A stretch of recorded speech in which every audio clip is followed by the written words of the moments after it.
Asking questions does not sound like a difficult skill. We are all able to ask questions, right?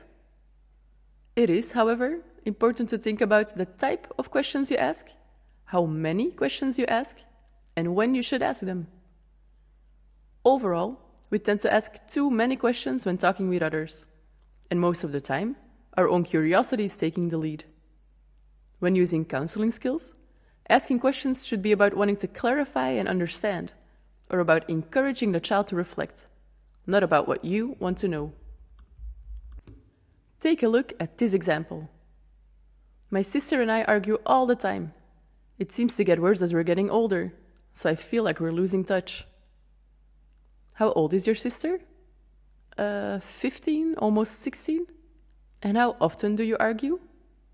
As you can see, these questions don't do anything to help the child reflect on his relationship with his sister. And they don't help increase the youth worker's understanding of the situation either. How would you respond? Take a second to think it through.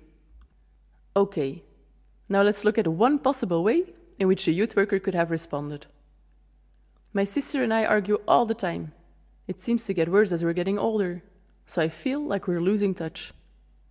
There are more differences now, and you feel a greater distance between the two of you. Yes, it makes me very sad.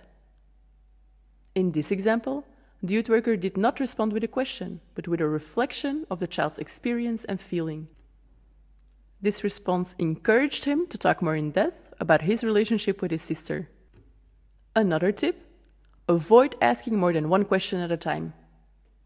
If several questions are asked at once, the child will not know which one to respond to, which is especially confusing when he is emotionally upset.